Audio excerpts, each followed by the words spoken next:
Live from New Delhi, you're watching DD India Live, India's voice to the world. I'm Siddharth Bharadwaj. Coming up in the next 30 minutes.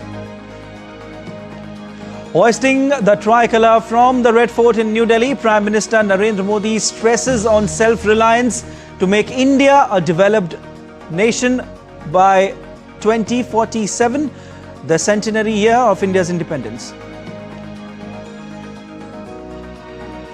Prime Minister Modi announces Sudarshan Chakra mission, a powerful made-in-India shield to protect India. Also unveils Pradhan Mantri Vikasit Bharat Rozgar Yojana, youth employment scheme worth 1 lakh crore rupees.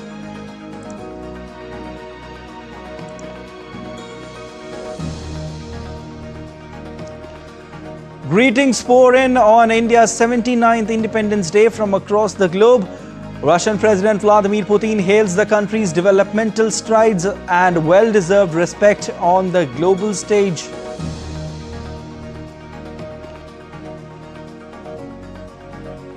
US President Donald Trump departs for Alaska for much-anticipated meet with Russian President Vladimir Putin later today.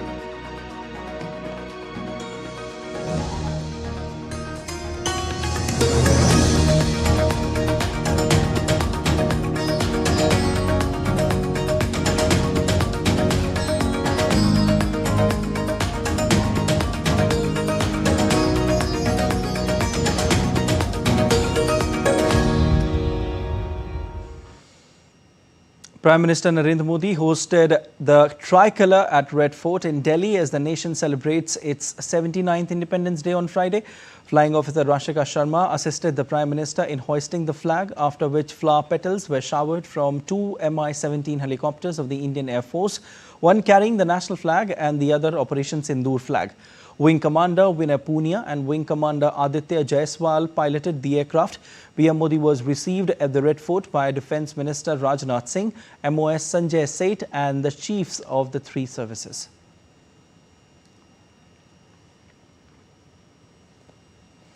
The Prime Minister also received the ceremonial Guard of Honour by the National Flag Guard, the Indian Air Force, Army, Navy and Delhi Police, totalling up to 128 people. Wing Commander Arun Nagar led the Inter-Services Guard of Honour. A total of 2,500 cadets from the Army, Navy and Air Force, along with My Bharat volunteers, were seated on Gyanpath opposite the ramparts of the Red Fort, forming the Naya Bharat logo.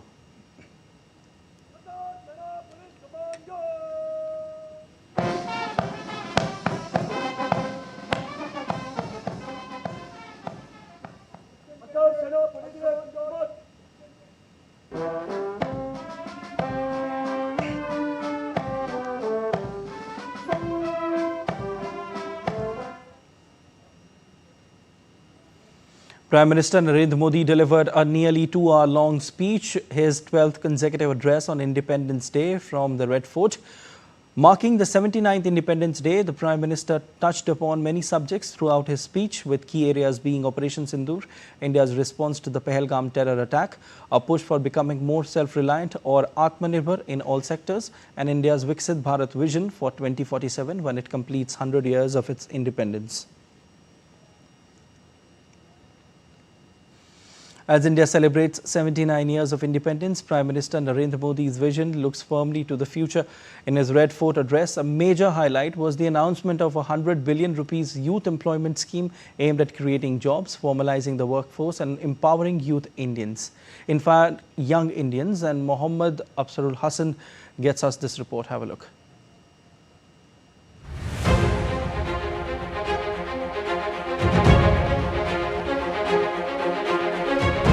On the occasion of India's 79th Independence Day, Prime Minister Narendra Modi used his 12th address from the Red Fort to chart a bold roadmap for the nation's future. His speech wasn't just ceremonial, it was a declaration of intent.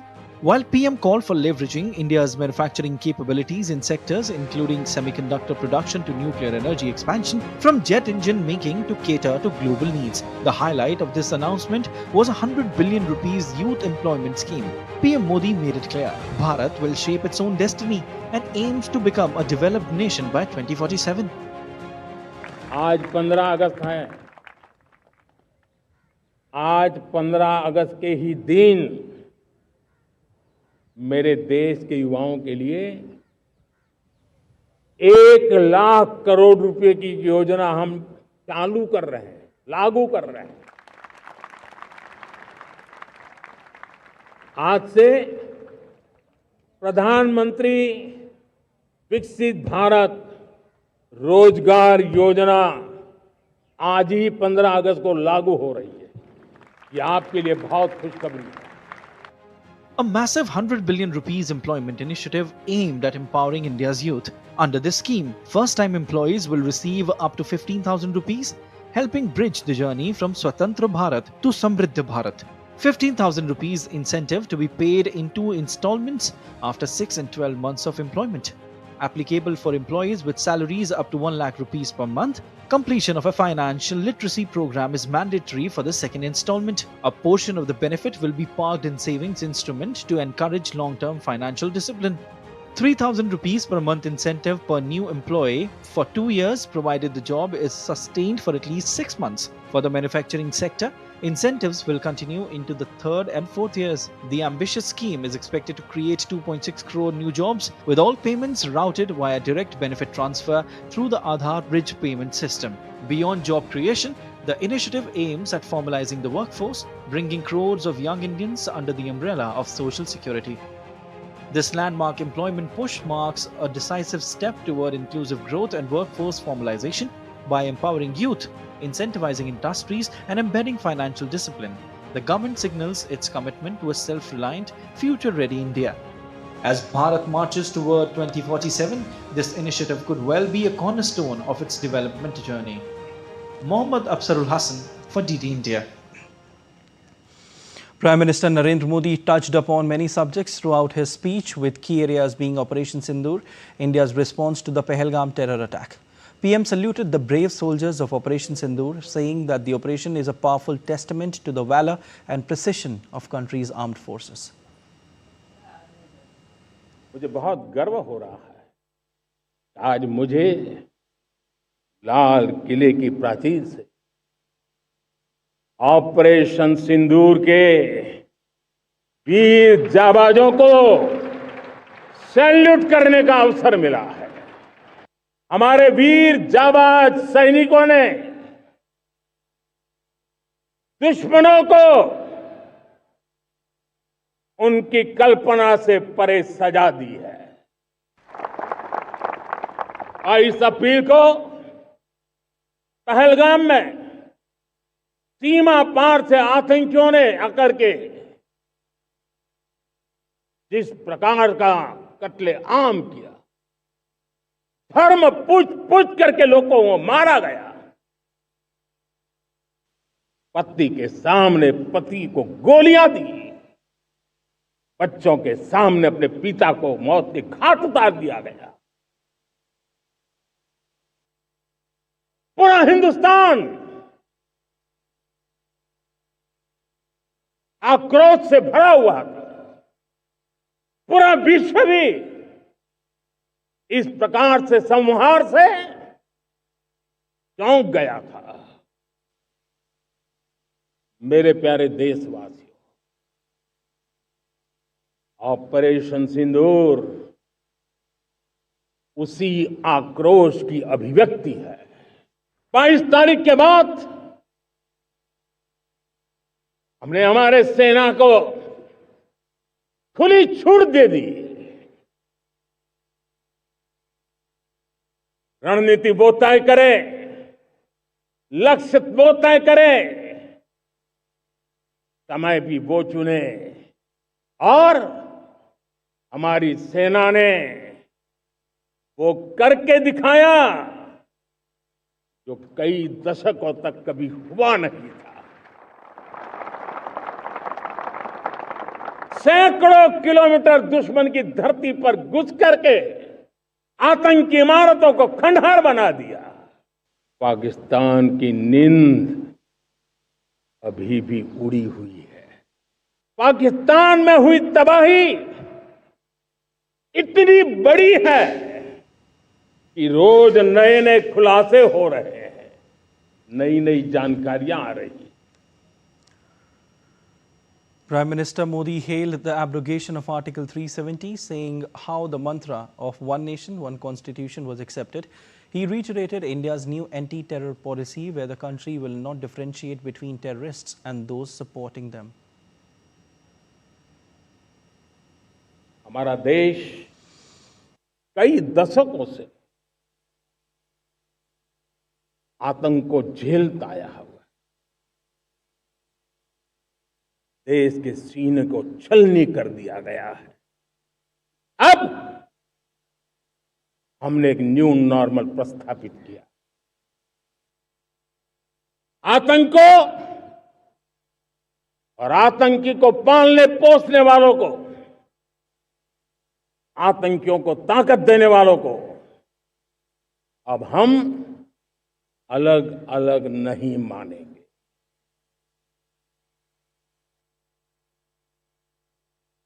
वो मानवता के समान दुश्मन है, उनके बीच कोई फर्क नहीं है। अब भारत ने तय कर लिया है कि न्यूक्लियर की धमकियों को अब हम सहने वाले नहीं हैं। न्यूक्लियर ब्लैकमेल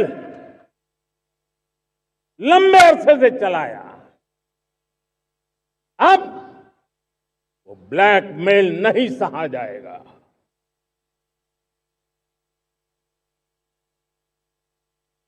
आगे भी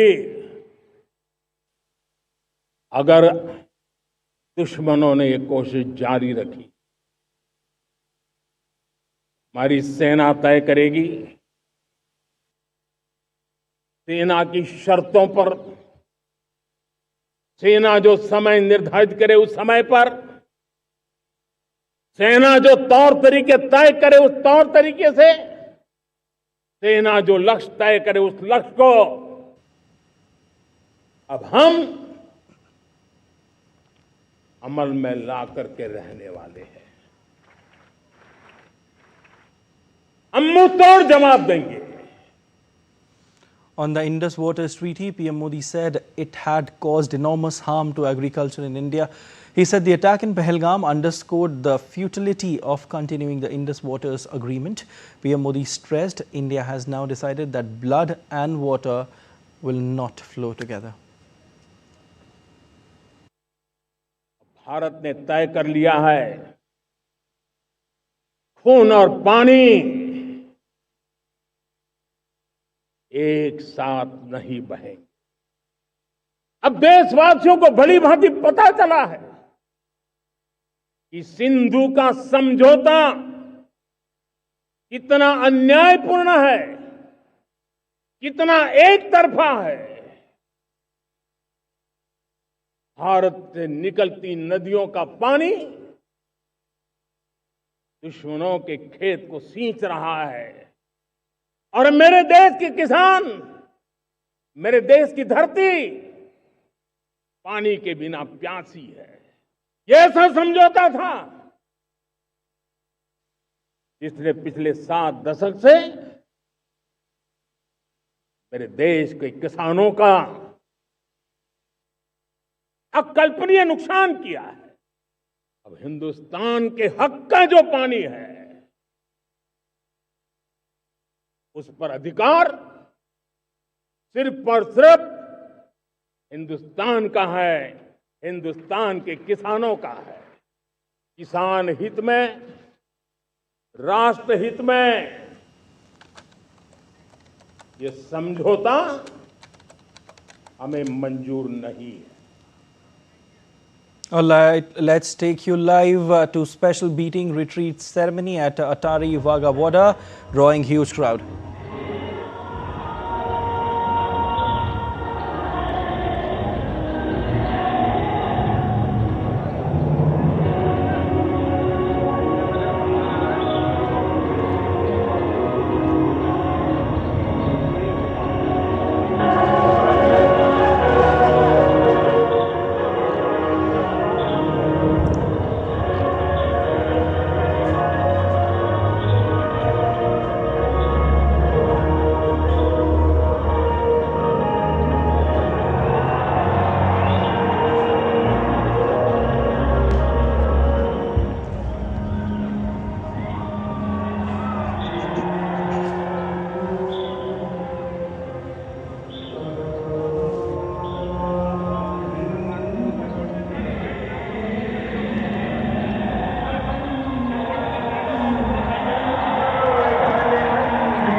Well, that was live from Matari Wagah border.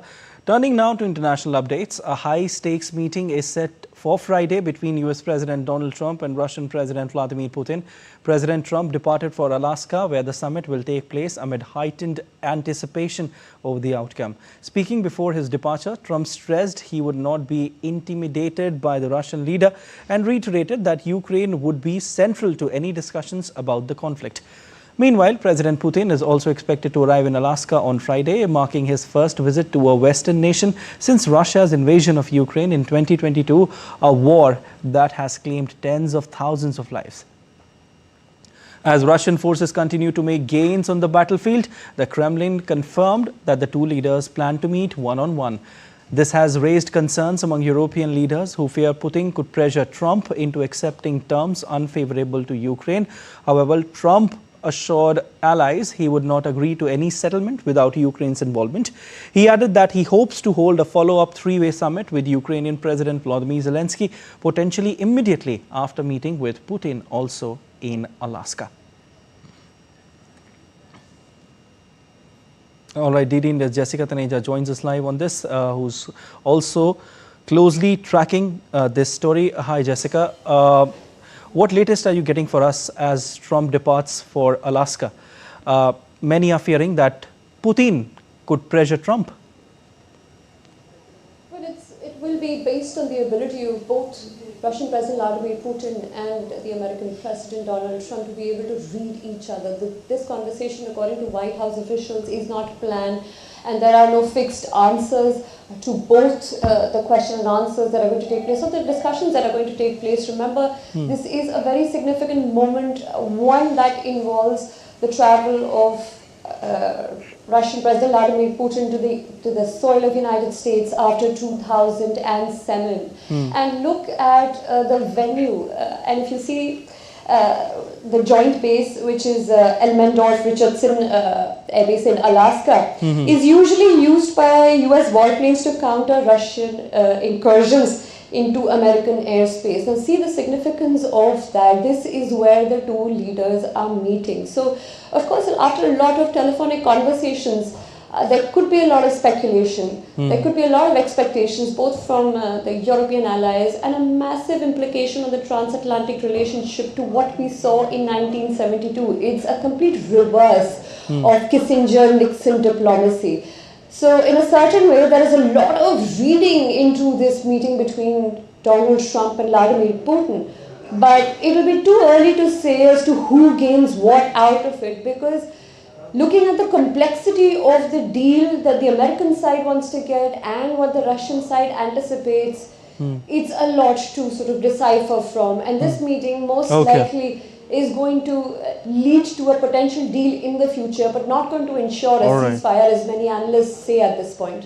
All right, this is developing. We'll keep taking updates from you, Jessica, but as of now, thank you so much.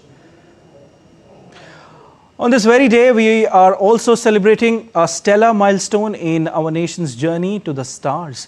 On August 15, 1969, the Indian Space Research Organization ISRO was born, founded by visionary scientist Dr. Vikram Sarabhai. ISRO has transformed India into a global space powerhouse. Here's a special package on its remarkable legacy.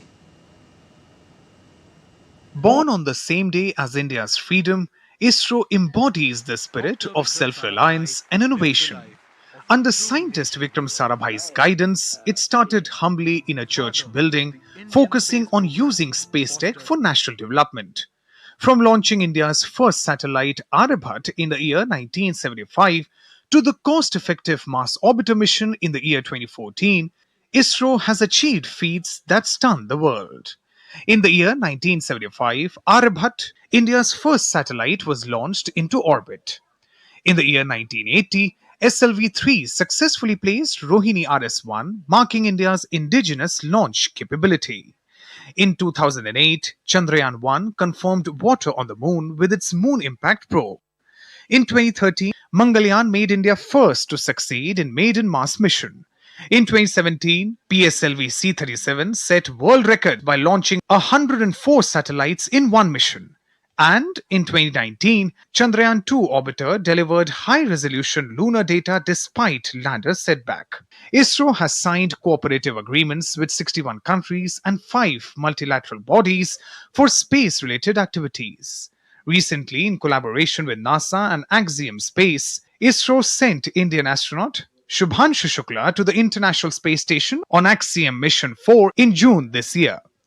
This marked India's first astronaut mission to the ISS, fulfilling a commitment between Prime Minister Modi and US government, advancing scientific research and strengthening Indo-US space cooperation.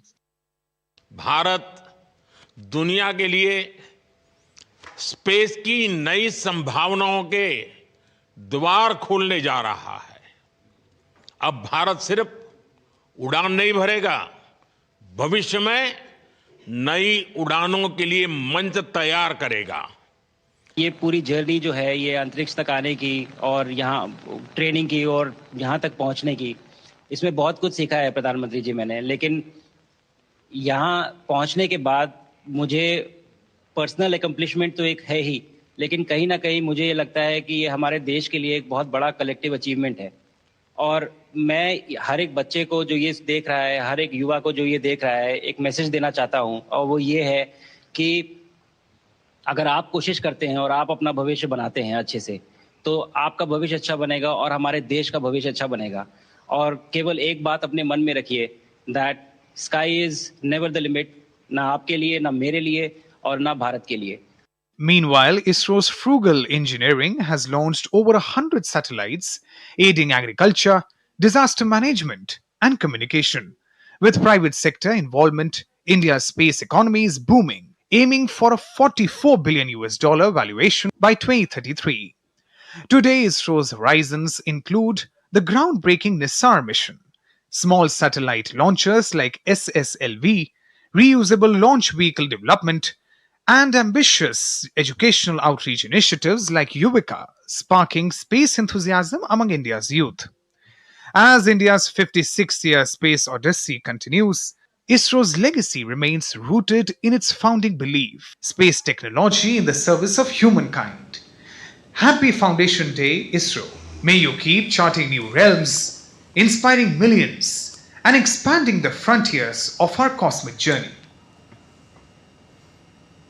As India celebrates its 79th Independence Day, world leaders and foreign missions have extended warm wishes, reaffirming strong ties and shared values with New Delhi. They also hailed India's consistent rise in several sectors, especially technology and economy. World leaders and foreign missions have extended warm wishes, reaffirming strong ties and shared values with New Delhi. They also hailed India's consistent rise in several sectors, especially technology and economy. President Vladimir Putin congratulated President Draupadi Murmu and Prime Minister Narendra Modi, praising India's success in socio-economic and scientific fields. He called India a respected global player and emphasized Russia's privileged strategic partnership. Greeting India, French President Emmanuel Macron recalled Prime Minister Modi's visit to France and expressed commitment to deepen Indo-French partnership through 2047 and beyond. The French embassy also shared warm wishes. US Secretary of State Marco Rubio extended Independence Day greetings to the people of India, noting the strength of India-US relationship. The US Embassy echoed the sentiment, celebrating shared achievements and future cooperation. Israeli Prime Minister Benjamin Netanyahu too congratulated Prime Minister Modi and the people of India, extending warm wishes on Independence Day and reaffirming his personal friendship with the Indian leader. Australian Foreign Minister Penny Wong wished External Affairs Minister S. Jaishankar and Indian communities a happy Independence Day, celebrating 5 years of comprehensive strategic partnership and calling the relationship stronger than ever. Sri Lanka and Singapore extended greetings to India, reaffirming close ties and regional cooperation. Maldives' former president Ibrahim Solih called India a steadfast friend and neighbor committed to regional stability. Ukraine's foreign ministry wished India well, emphasizing peace and prosperity. Nepal's foreign minister praised India's democratic values and enduring partnership, while the Korean embassy highlighted cultural camaraderie and growing bilateral exchanges. While the greetings poured in throughout the day, messages from different parts of the globe reflected India's strong diplomatic goodwill and enduring partnerships. Bureau Report, DD India. That's all for this edition of DD India Live, but let us know your thoughts on the news of the day. For those on the go, you can get all the latest news and updates from India and across the world on DD India mobile app. The app is available on both Android and iOS platforms, and you can scan the QR code on the screen to download now. We'll be back with more news as it breaks here on DD India. I'm Siddharth Bharadwaj from all of us here in Delhi. Thanks for watching DD India Live.